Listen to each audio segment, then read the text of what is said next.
Welcome to this Moving Panels One Shot. Let's have a nerdy little conversation. And we are right at the beginning of this year's March Madness, where we are going to spend the entire month of March focused on Swamp Thing.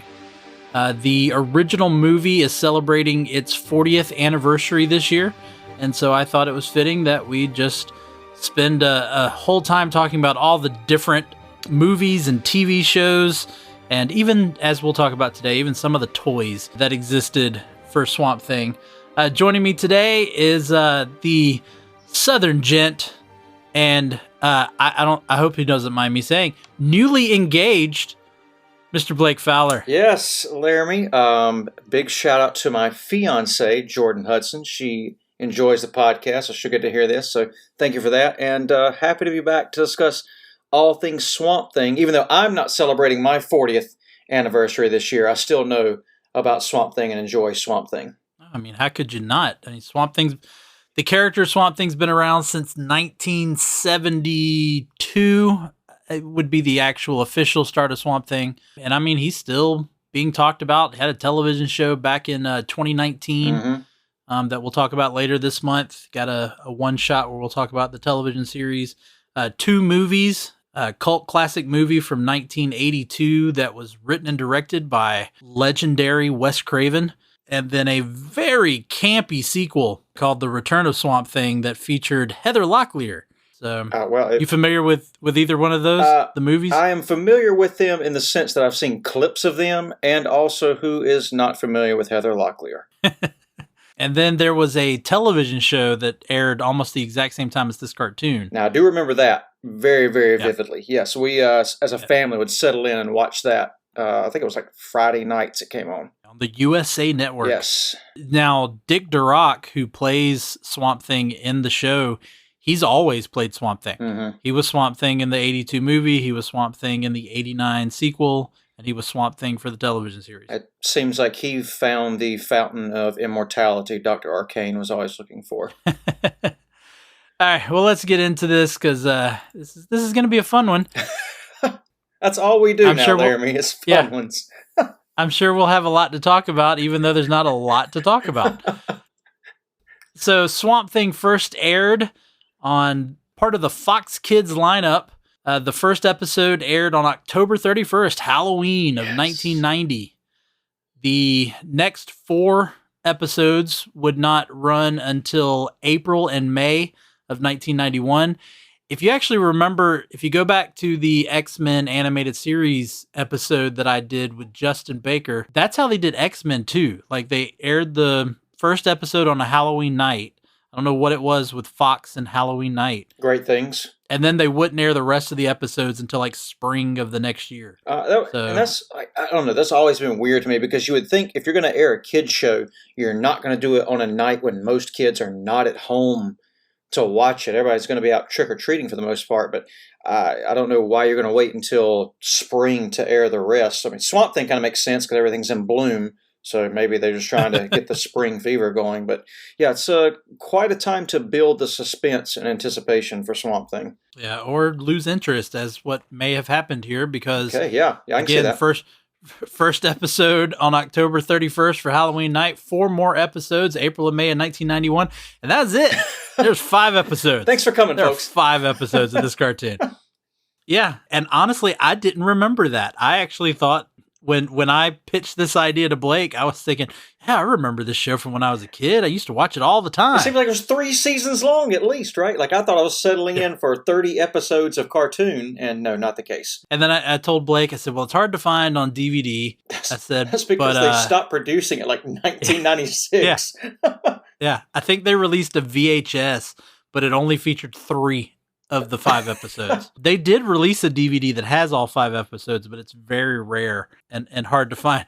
But the thing was, I remember telling you, I was like, are you familiar with it? And you're like, maybe vaguely. I said, well, I'm sure you can find a few episodes on YouTube. Little did I know, you can find all 5 episodes on YouTube. Every last one. Every episode. Thanks. I think it's like Johan Kavanakovic or somebody uploaded it, so appreciate it. Big shout out to my guy, Johan, for putting all those out I think there's a couple of variations, because the one I found was like cartoon archive or something. Yeah, I think I typed in like shortest running cartoon, and all the Swamp Thing episodes just popped up. It was right there all together.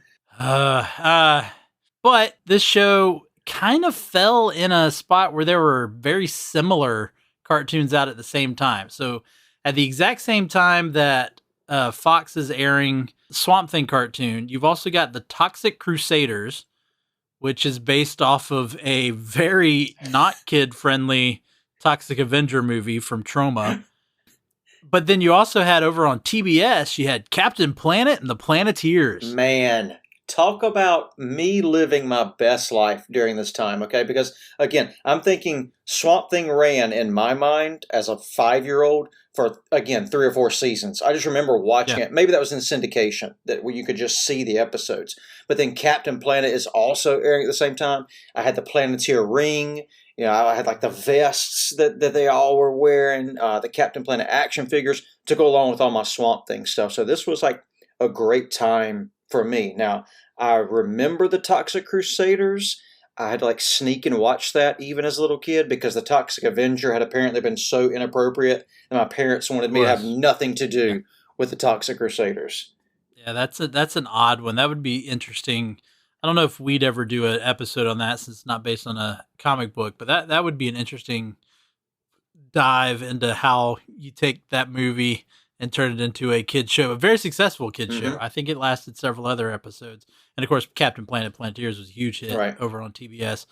But I did find out that even though there were only these 5 episodes on Fox, NBC would later re-air all 5 episodes in one of their like cartoon. It was like called something cartoon mashup.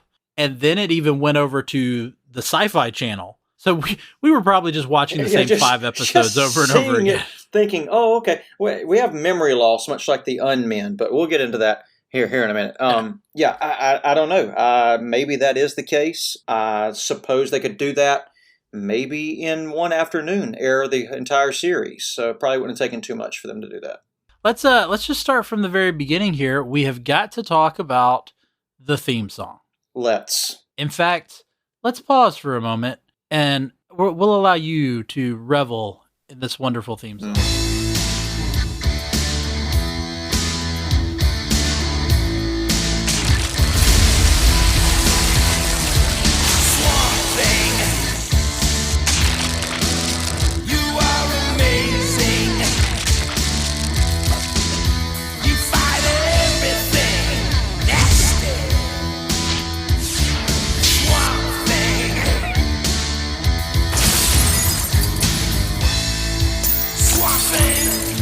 Really needs you. Arcane is bad for sure. So come on, fight for right. We need you. Swamp Thing. You are amazing. Oh, Swamp Thing. All right, so there you go. Nothing like a Wild Thing parody. I just really want to see Charlie Sheen throw a baseball right now, is all I'm feeling. Yeah, that would be fitting. But yeah, Swamp Thing, you are amazing. It's a straight ripoff, right? Like, it is so bad. Now, I couldn't find anything as to, like, did they get the rights to that, obviously, because I think it changes a little bit from the first episode to the second episode. Almost slows it down some. Yeah, there's something weird that is different in the second episode, but then for 3, 4, and 5, it seems to go right back. But I don't know. I don't know if I think it was Chip Taylor did the original Wild Thing. I don't know. I mean, if there are legal issues, then we might be in trouble too because I just played it. Don't tell anyone. Yeah. So, but yeah, there you go. Just yeah. Very catchy, very early 90s. I was thinking I'd heard that somewhere before, and then I was like, oh, it dawned on me. Yeah, Wild Thing. Yeah. No, I remember as it starts, which here's another thing that I thought was very interesting, is at the very beginning of the episode, the very first thing you see are credits. Yeah. We start off, and even before a title or anything, it says executive producer Benjamin Melnicker and Michael E. Uslan. And I was like, wait, did I start this at the beginning? Like, that's really what I thought when I was like, did this not start at the beginning? And then, no, it's at the beginning. Right from the jump. They just want you to know. They want to get the important people out of the way and let you start the episode after that. Well, this might be an interesting little trivia fact for you. So the producers, the guys who owned Swamp Thing at this time from DC, they also owned the rights to Batman, and they were part of Tim Burton's Batman. I did not know that. These same producers. The name Michael Uslan is familiar. I think he had a little bit to do, or maybe a lot to do, with Batman Begins when they rebooted the Christopher Nolan universe. Maybe as well. I think he still has some input on the Batman universe, so to speak. Yeah, he might. I just find it funny. The story goes is that he bought the rights to Batman, and then he went, hey, I'm also a big fan of Swamp Thing, but you mind if I just have that one for free? They just threw in Swamp Thing? They gave it to him for free. A gimme. They just gave it to him for free. Wow. Yeah. They gave him the rights to Swamp Thing for free. Because that was, help me out here, Laramy. Is it Bernie Wrightson that is the creator of Swamp Thing? Yeah, with Lynn Wein. Right, okay. Because I know Wrightson has a ton of artwork out there that's not Swamp Thing related that is fantastic. He was the artist. I mean, he is absolutely fantastic. There's one of his drawings that I love is Dr. Frankenstein in his laboratory.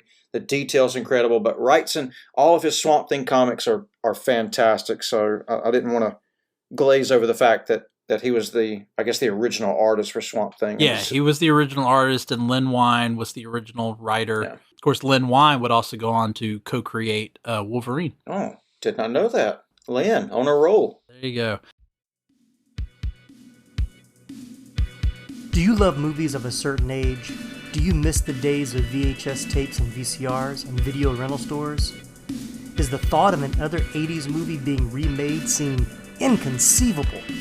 If you want to go back to school, back to the future, or even back to the beach, then the 80s Flick Flashback Podcast is for you. I'm Tim Williams, the creator and host, and on each episode, I'm joined by a guest co-host as we revisit a different 80s flick to discuss our first-time watch memories, iconic scenes, and even learn some behind-the-scenes stories along the way. New episodes drop every other Friday on your favorite podcasting platform. So make like a tree, get out of here, and go listen to an episode of the 80s Flick Flashback Podcast.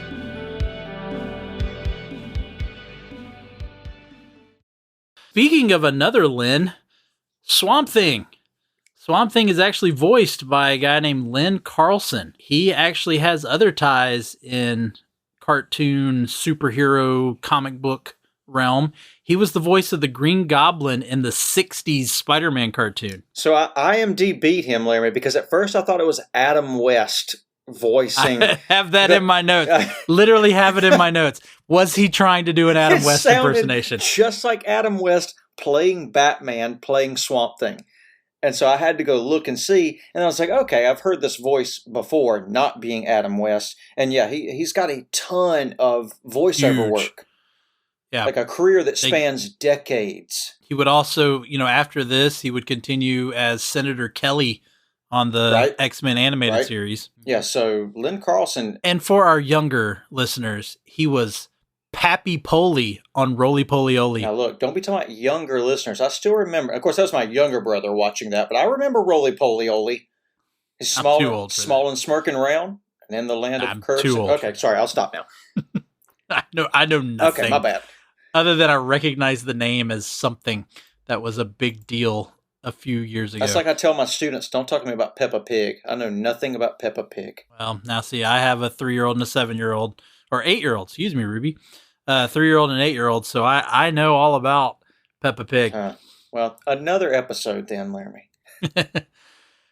So yeah, anything more you want to talk about Lynn Carlson and his voice? Other than the fact that, again, it is eerily similar to Adam West. I would love to find an interview where he talks about the inspiration for the voice of Swamp Thing, but with only 5 episodes, I doubt there's any type of interview out there.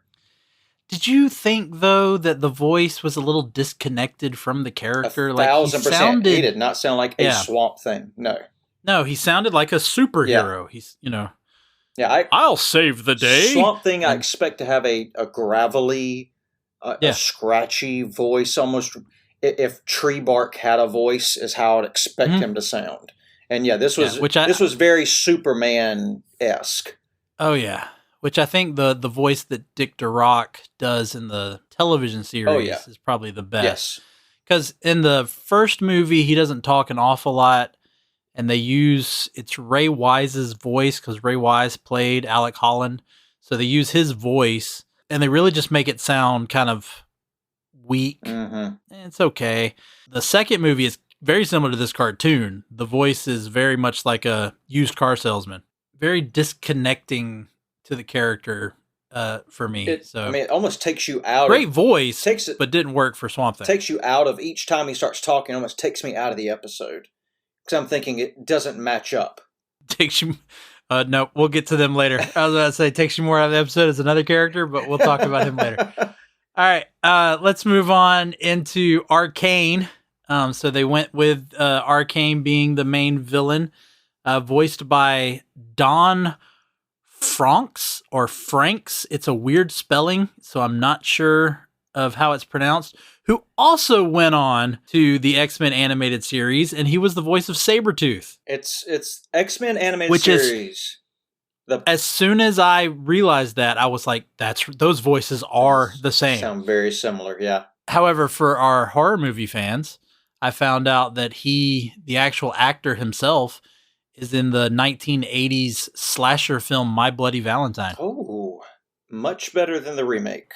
Yeah, I don't quite know who he plays, but he's in there, so see if you can't find. Speaking of horror movie connections, isn't Arcane like just Count Dracula? Like, isn't he just basically Count Dracula? That was my thing about his look in this. And we'll talk about the merchandise and the toys a little bit later, but yeah, giving him this like long cloak coat, where it was really just a coat with a high, yeah, and he carries around the cane with the skull on the top. He's even got like the gray-white highlights going on with like the widow's peak hair happening. I'm like, well, for the few times we see him in kind of a human form, because for some odd reason they decided to go with let's make his head look like a raisin. That is putting it nicely. That's a very nice way of saying it.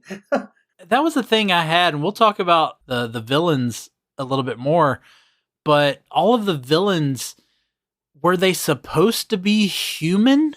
Okay, so because none of them look human. All right, let's do this then. Let's go ahead and just jump straight into it. So you've got the Unmen, right?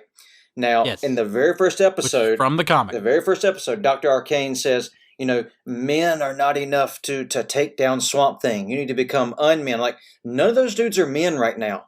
None of those dudes have started out being men. I don't know if they ever were men. They're not men right now. One dude has straight up snake skin.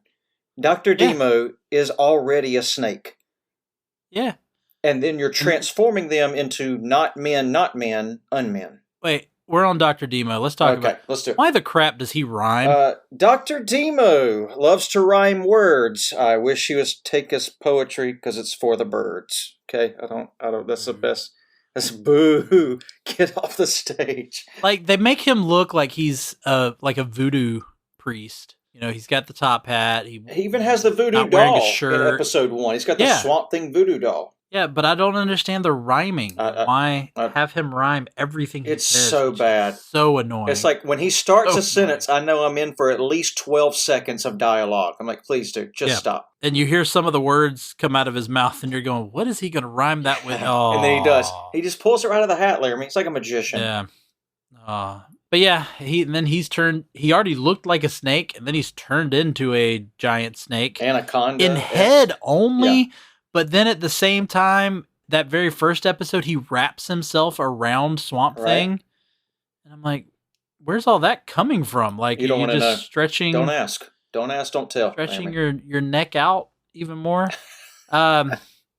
Then we have Skin Man, who has, I'm sorry. What a name. He's got some sort of skin disease.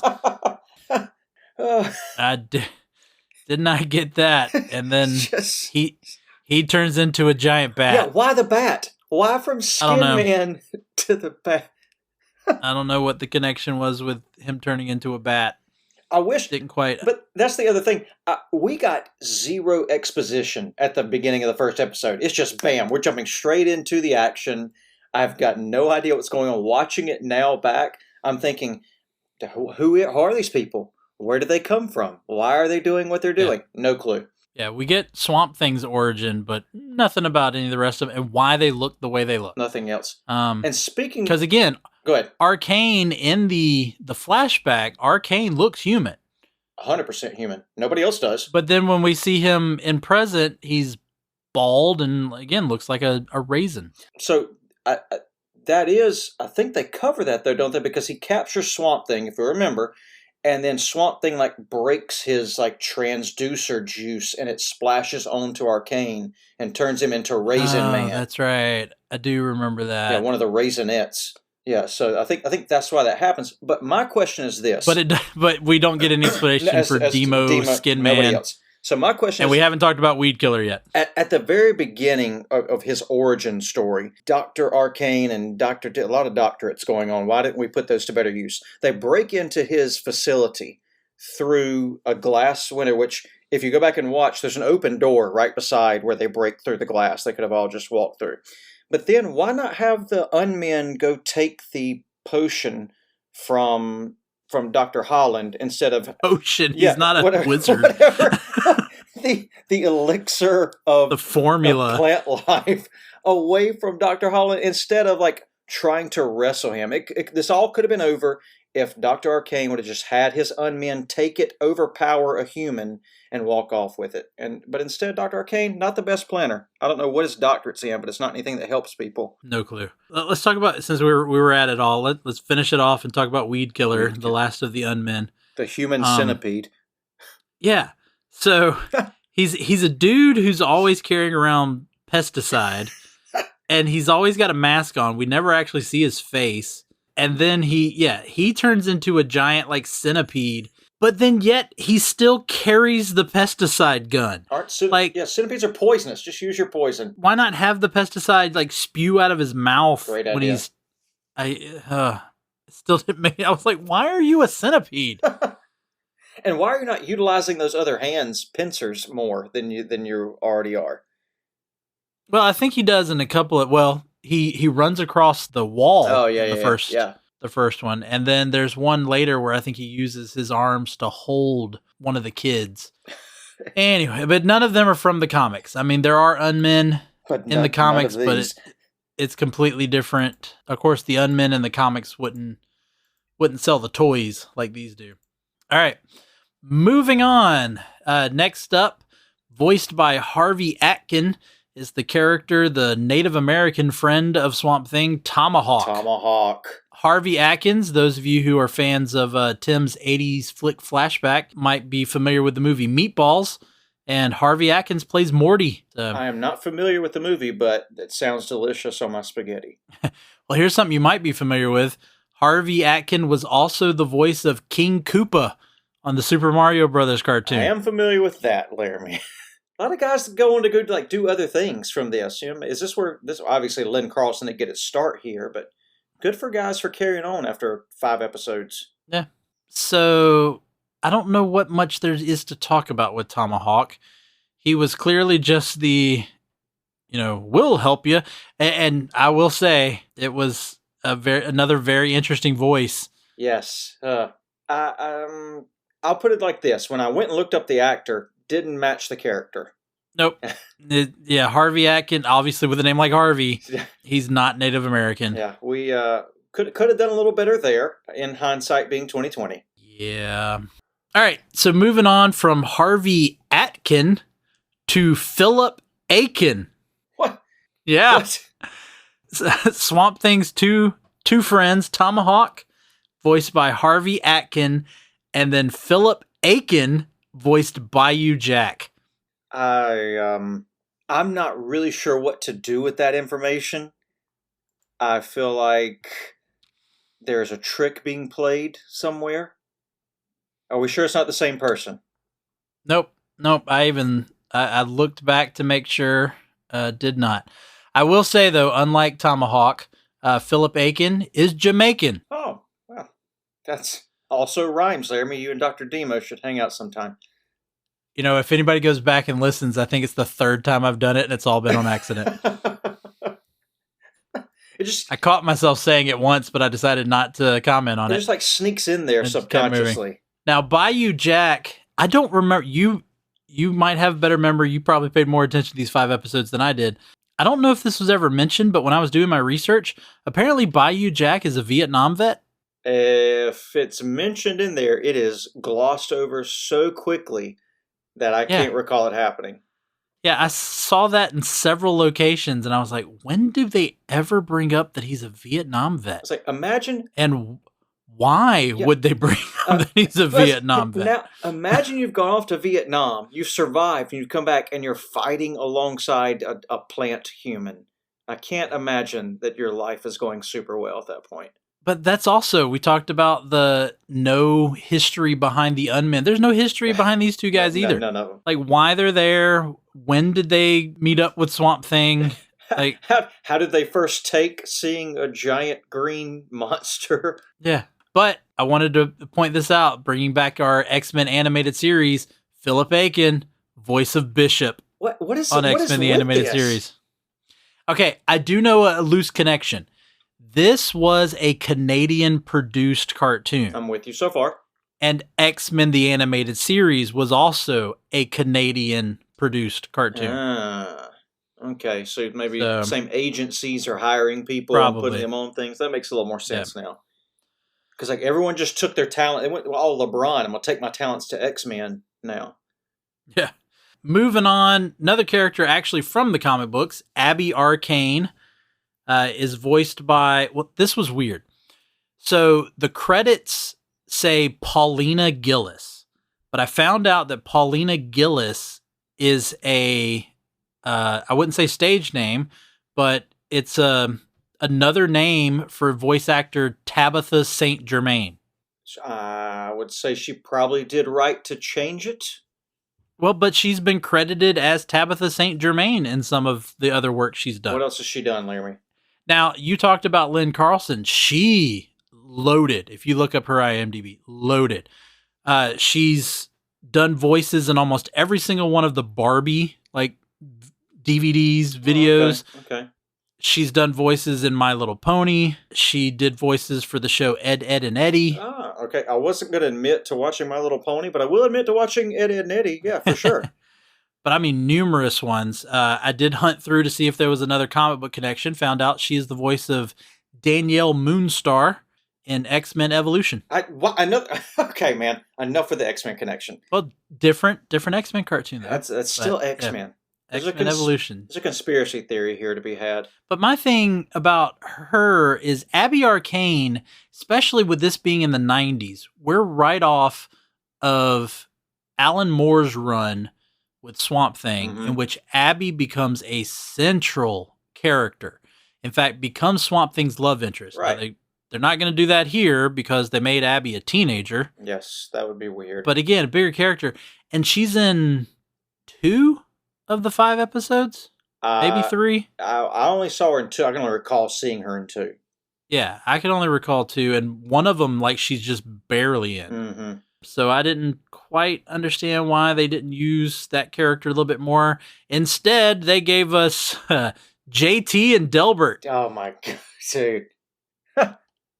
You want to talk about things we could avoid discussing? It is JT, I don't mind so much. Delbert, if I never hear or see Delbert ever again, the worst Louisiana accent in the history of television or stage or movies, first of all. But then just an absolute waste of space. Wow. If I were JT, I am throwing him to the unmen. So just to give them their credit, JT was voiced by Richard Yearwood. Richard Yearwood would actually go on to be in Percy Jackson and Sea of Monsters. Yeah. I didn't recognize the name of the character. And so I would have to go back and look at that. But he's done obviously a lot of other voice work, but he's been in a lot of television shows and television series. Nothing that really swung out to me other than he's the voice of Donkey Kong in Donkey Kong Country. Good for Mr. Yearwood. We got some Mario, some Donkey Kong. This is a good episode. A lot of good nostalgic references. And then Delbert was voiced by... Oh my God. And again, let me make it clear. I'm saying Delbert. D-E-L, not Dilbert. Not the comic. Delbert. But he was voiced by Jonathan Potts, who I kind of recognized, but I couldn't put my finger on where I recognized him when I saw his face. I was like, you look familiar. But again, going through kind of his IMDb, he was a voice he played Rufus Compson in Arthur. Which just ended, by the way. R.I.P. to Arthur. Yeah. But I was not an Arthur person. I was already in high school when Arthur first aired. I mean, I almost was too, but still, as a cultural thing, Arthur was a big deal. Yeah. So again, he was on.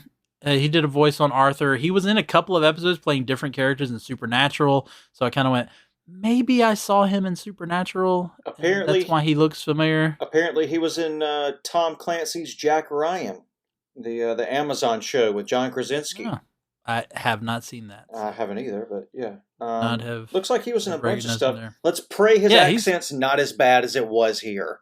But but again, like I said, I think I just recognize him for things like Supernatural. I also found out he was in Jason X. I think he plays one of the scientists that wakes Jason up and then is immediately killed. Oh, that makes sense because Delbert is a moron. Full stop. Okay, so that's on par. So here's the thing. I actually think that JT and Delbert are playing off of the Return of Swamp Thing, in which there were two similar characters, but their names were Omar and Daryl. Oh, okay. But Daryl was kind of that... someone you have to save all the time? Not just that, but kind of annoying voice. Yes. Jeez. Yeah. So, yeah. But here's... I want to say, we talked about the connection with like Captain Planet. Did they not remind you of Kwame and Wheeler? Absolutely. Laramy, I had it written down. Absolutely. I mean, the look, and... You know, we won't get into too much about this because you and I, being white Southern boys, don't have a lot to talk about here. But both JT and Bayou Jack, and then you go to Kwame on Captain Planet.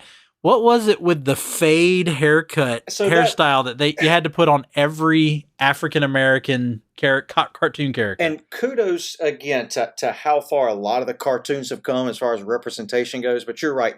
Back in the early 90s and even into the 2000s, if you had an African American character, it was the same hairstyle, the same type of clothes. Like that's even the hairstyle that Blade had. Absolutely, on the in the Spider-Man. Yeah. You know, we're not talking about the movie. We're talking about the Spider-Man cartoon in the 90s before the movie. It was almost like what was it? Old Disney would reuse different panels that had already been drawn in different movies. It's almost like we're just using the same cookie cutter panel. You know what? This just popped into my head. Do you remember the Burger King Kids Club? Yes, I was a part of it. They also had a kid that looked exactly like these 100%. two. And that's what I'm saying. Like it's almost like... I can't tell you what their names were, but they had a redheaded kid and a African-American kid that looked exactly like these two do. Yeah, it's looking back on it, it's a bit embarrassing, again, that we've come far enough to have some different representation in how our characters look. But this is absolutely, it is, for lack of a better term, token redheaded kid, token African American character, and we're just going to put him in here to appease a certain demographic. Yeah, it probably wasn't until Static Shock, right? Okay, yeah, we finally got. Yeah, I don't know, but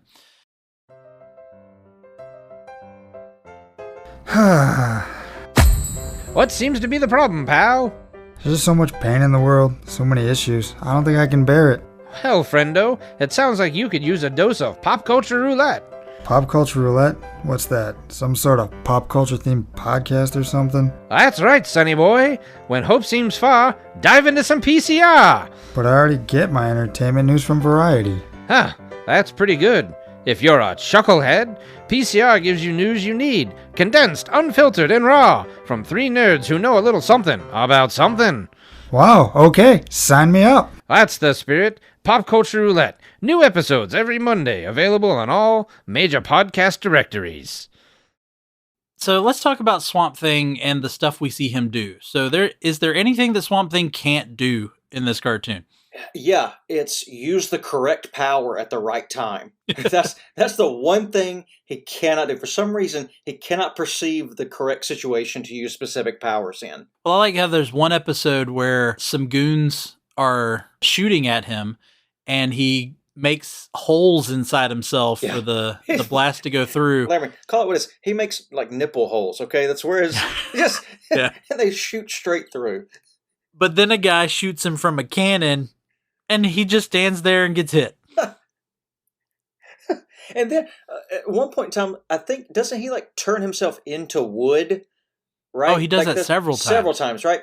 But at a certain point, does someone not just say, I'm just going to carry a chainsaw when he turns himself into wood? Well, and that's the other thing is, like, why do we constantly hear him sounding like he's in pain? Because he breaks parts off of him all the time. There's the one episode where again, you're talking about a tree. He makes himself giant, turns into a tree to keep a wall, the ceiling, a cave from collapsing, and then he just jumps out of the chest tree. of it. Yeah.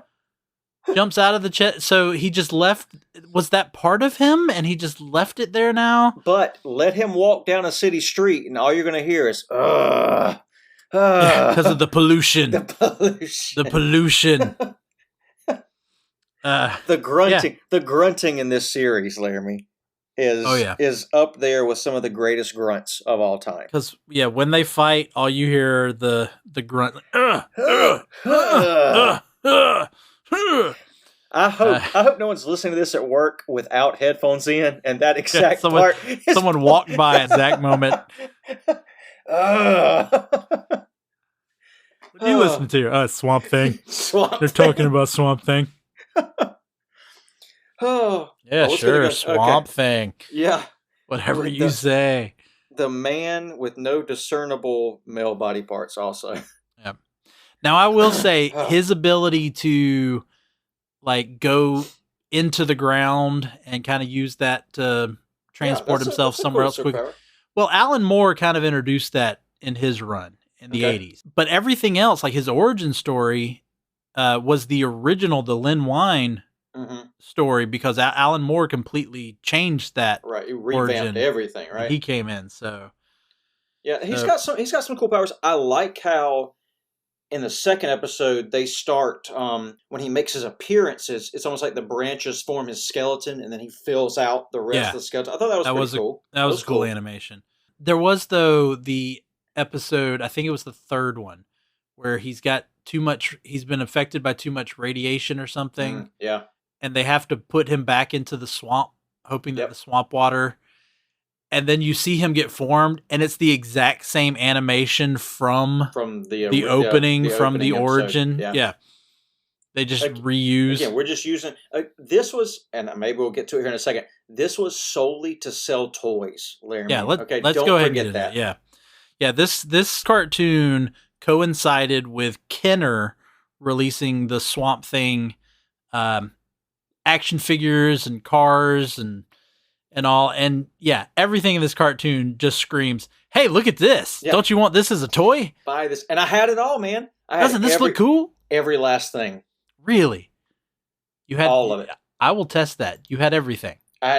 We had the frog catcher, the frog bogger, the car. Had Tomahawk with his incredibly unusually large arrow that he shot out for some reason. That was really funny, that one episode where he does that. Not really sure what the point of that was. Had all the different swamp things, had the grapple arm swamp thing, had the tree swamp thing, like all these different toys. Yeah, the house was full of them. We took them outside, played with them. I looked them up recently when we decided we were going to do this episode. Still on the card. I mean, they're like $50 or $60 a pop. I should have kept them. That's my mistake. Oh yeah, I'm sure. So you had each of your characters. The Unmen came with you had their, again, quote unquote human form. Yeah, no. And then they had these like see-through. They were okay, so they were like these little silicone jelly covers that you would drop over the character. After a while, I lost the character, and I can still remember because I was like 4 or 5. So we're going to church. I'm taking toys to church, and I just had the Unmen jelly figures on my fingers sticking up over the pew at like all my grandparents and everything. So that was a great memory I have there of the Unmen and their jelly covers and Dr. Arcane's spider cover. Yeah, we didn't even talk about how Dr. Arcane turns into a giant spider. Laramy, there's not much to say other than Dr. Arcane turns into a giant spider. Yeah. Had all the vehicles. Oh, it was so much fun. Yeah, so they had 4 different Swamp Things. They had a snare arm Swamp Thing. Mm-hmm. His arm would like shoot out a little grapple. And then there was a camouflage Swamp Thing, which was one of the huge things when we were kids, the color change toy. Yes. The cold water and warm water made it different colors. I was living in the future. Yeah. And then another big hit of that time, the BioGlow Swamp Thing. In the dark. Glow in the dark. My room's pitch black, but there's Swamp Thing in the corner glowing in my box of toys. Yeah. And then you had Snap Up Swamp Thing. For when he got sawed apart, Laramy. You had to put him back together again. You pressed a button and... It collapsed. Yeah. Which fell apart just like the series did. And then they give him a bazooka to carry around. Because why not? Big log bazooka. But yeah, then you had Arcane, you had Demo, you had Weed Killer, you had Skin Man. We talked about those. You talked about the little silicone things. I actually remember there was a line of the real Ghostbusters where the ghosts were kind of made out of that same stuff. But yeah, and of course, as soon as you see Tomahawk and Bayou Jack drive up in their vehicles, which look like something that could never exist in the real world. And I know we're talking about a world with the Swamp Thing, but... It's less feasible than the Batmobile, to pull up in these things. The Bog Rover, which had a little grappling hook type missile that would fire out the front of it. And then, of course, you had the Marsh Buggy, which was the one with the claws at the front, yeah. Yeah, that could grab you. Very interesting little ideas there. And, of course, everything is green and brown and orange, all the swamp kind of colors. The beautiful colors of the swamp, Laramy. Look at it. It just blends in. Yeah. We're looking at pictures of them now as we're talking. I guess we should have specified that. And then hold on. For everybody listening, scroll back to the last picture. Do you see how the Marsh Buggy is like almost the shape of an alligator head right there? Oh yeah, didn't catch that. Just letting you know. There you go. Then of course they also released the transducer. Dr. Arcane's transducer, where he turned his Unmen into the creatures, and this one actually came with they just called it like a monster insect. Yeah. But it was, I think, supposed to be the creature that Bayou Jack turned into. The praying mantis, yeah. Yes, the praying mantis. But this little toy, it was made so you could have I don't know how you would do this with any of the actual Unmen, but you could have the praying mantis tied in. It would spin around. Yep. You turn the little vial, it would turn around, and you could make it look like you put the Unman on, closed it, turned the little wheel, and then when you opened it back up, he's the monster. Yeah, it had the different monster. Yeah, I do remember that. I don't remember what it tasted like, but I remember getting a lot of trouble for drinking the stuff out of the vial as a child. Yeah. That's something that they've kind of started bringing that back. A little like goo and whatnot that comes with toys.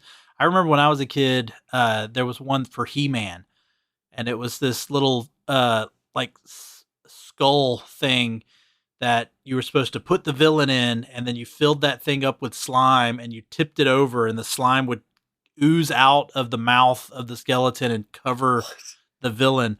But that stuff got everywhere. That sounds terrifying. First of all, You know, get into the carpet, which my parents loved.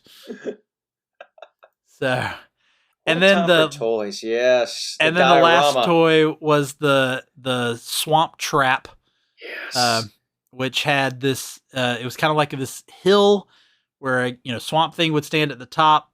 He had this like hook on a line, A vine. Yep. yeah, and then there was a giant Venus flytrap at the bottom, and that was the swamp trap. So yeah, had all of these toys, just great nostalgic toys there. This came right around the time of, I don't know if you remember Monsters in My Pocket, the little jelly oven thing you could cook the monsters in. Oh yeah. So I would do all my Monsters in My Pocket, or that was Creepy Crawlers. Monsters in My Pocket were the little guys, little silicone Gumby figures. Like, you just intermingled all these things with each other, so I was playing with all these toys at the same time, and my Batman Returns figures too. That was good times.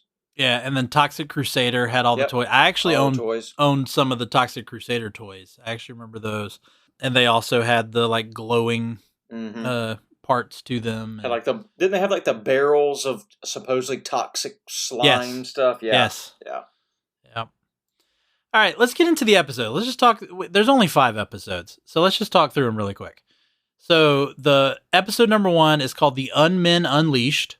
And this is where we're pretty much introduced to not only Swamp Thing, but to all of the Unmen and getting them turned into the snake and the bat and the centipede. We get all of the friends introductions, and it's really it is what it's supposed to be. Yeah, it's a first episode. It's just expository. Yeah. Yeah.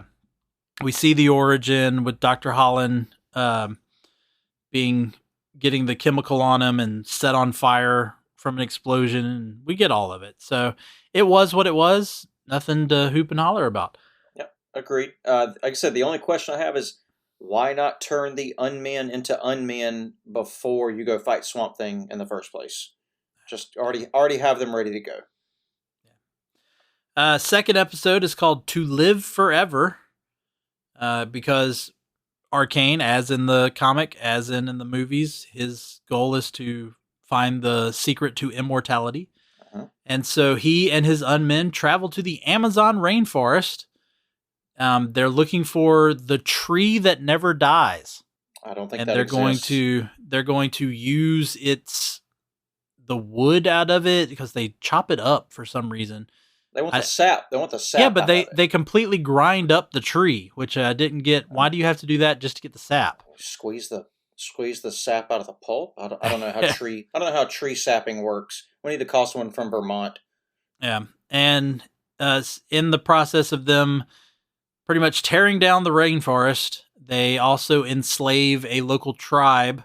Which, talking about stereotyping people, I'm just an old blind shaman bit there, I was like, okay. We could have done something a little more. Who can speak to animals? Who can speak to? So you are Aquaman on land. We got Dr. Doolittle of the Amazon. Yeah. And so many questions. And then even at the end when they've stopped him, but so much of the rainforest has been cut down, he was like, "It's too late. The rainforest is dying. I can feel it." And then I can see it because they show us all of these tree stumps. He's a blind shaman. Remember, he can't see the tree stumps. But then, hold on. Then Swamp Thing just straight up turns dudes into trees, even temporarily. Has a superpower where he can just turn the Unmen into like 3 trees, and have the rainforest feed off of their life force. Yeah, he completely regrows the entire rainforest. Terrifying body horror in this TV show. Of course, this is the first one to really have that same message that Toxic Crusaders and Captain Planet did of protecting nature. Right. And why nature is so important and the environment is so important. So really honing in those lessons to teach the kids. They worked out really well, didn't they? Oh, yeah. Then episode number 3 is The Falling Red Star. This is when Swamp Thing, Bayou Jack, and Tomahawk help retrieve a nuclear-powered satellite that has crash landed. That's Exactly the kind Sure. of mission you want a park ranger and a former Vietnam War vet. You want them on that task. That was the thing. Also, at the end of it, you got Tomahawk standing there next to like the two NASA scientists. Both of them are in like hazmat suits. Tomahawk's just chilling there in his vest, Bare-chested. and yeah,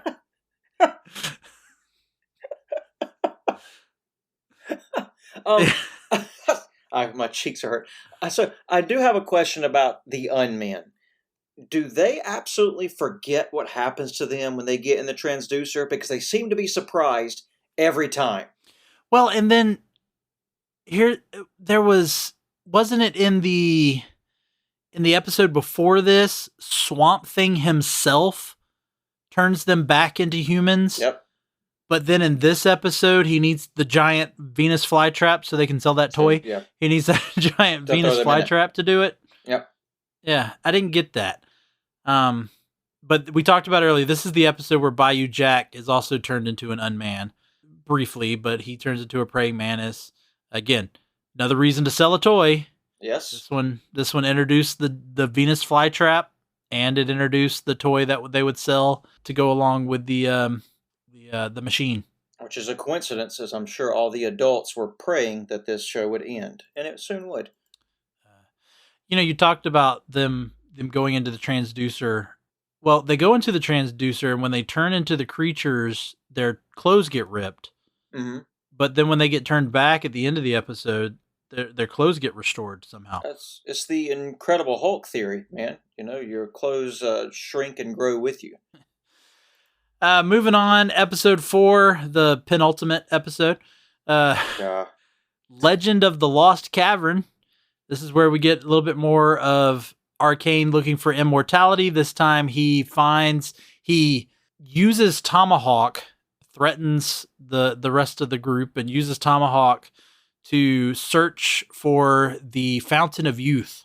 And he does attain immortality briefly in this episode. Go for Dr. Arcane. I'm really like perseverance, kids. You keep going, and you'll reach your goal. Yep. They find the Fountain of Youth, protected by some guard. Mayan, Incan, Aztec, not sure. Very Indiana Jones and the Last Crusade. Yeah, kind of idea there, because it's also, if you drink from it, it's a curse. Yeah. And also, the last episode for Tomahawk here, as he does not appear it's true. in episode 5. Yep. Episode 5, Experiment in Terror, which I gotta admit was kind of a fitting final episode, the way the story played out. Not bad. So Swamp Thing is taken by this scientist who I somehow found out about him, and she wants to do experiments on him. Who doesn't? But then Swamp Thing goes to, no, please, let me tell you about myself so that you'll be totally okay with all of this and you'll apologize for what you've done. That's such a Southern gentleman, as you said earlier, way to put how that goes down. So we get the entire origin story all over again. Yeah. We didn't get like any passage of time. Bookends it. Yeah. We didn't get any passage of time of, so that's my story. Nope. We're going to actually hear you tell the entire story. The whole thing right now. Yeah. And of course, this one also laid on the whole pollution and the environment. It's awful, Laramy. Yeah.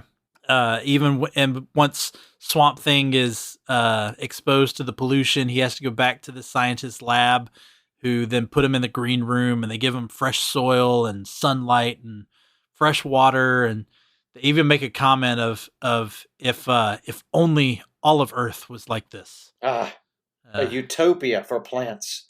Yeah. And of course, they also hint at that this scientist has possibly a cure to turn Swamp Thing back into Dr. Alec Holland.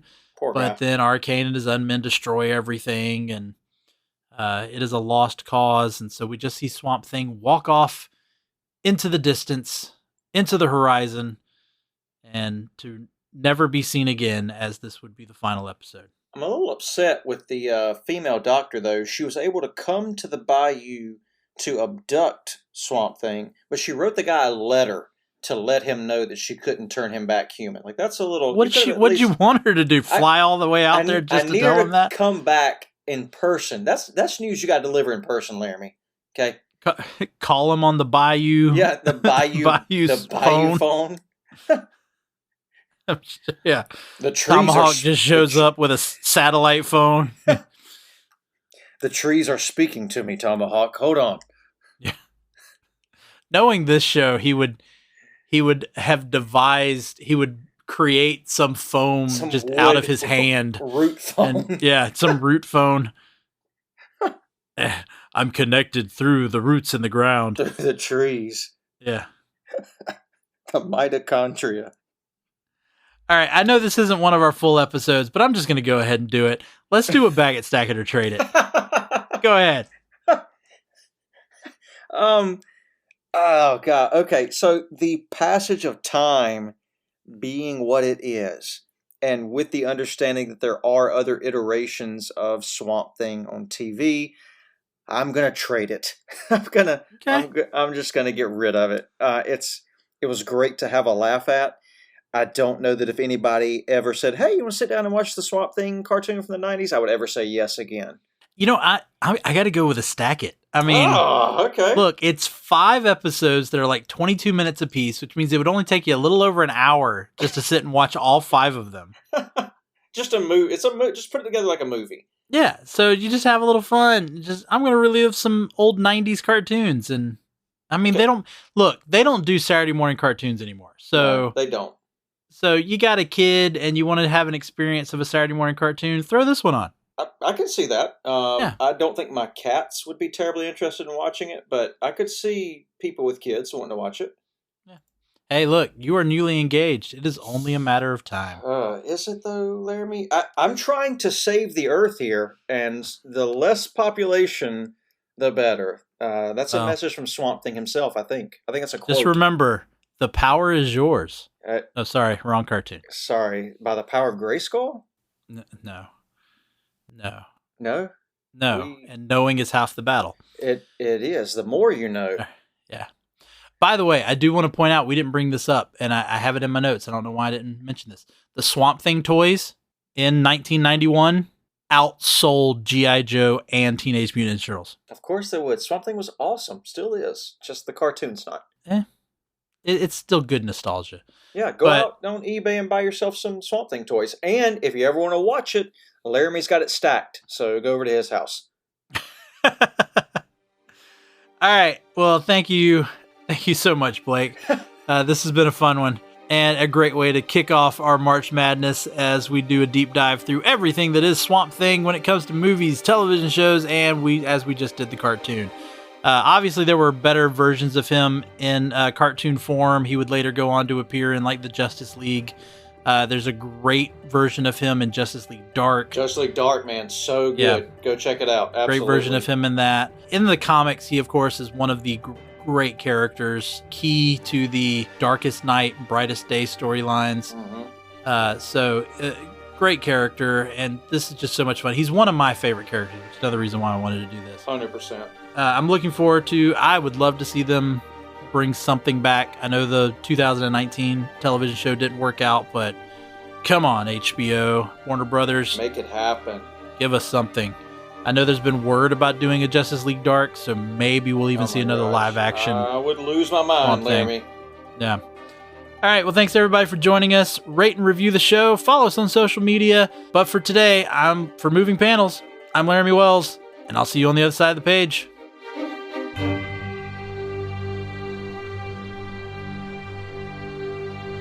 Scene.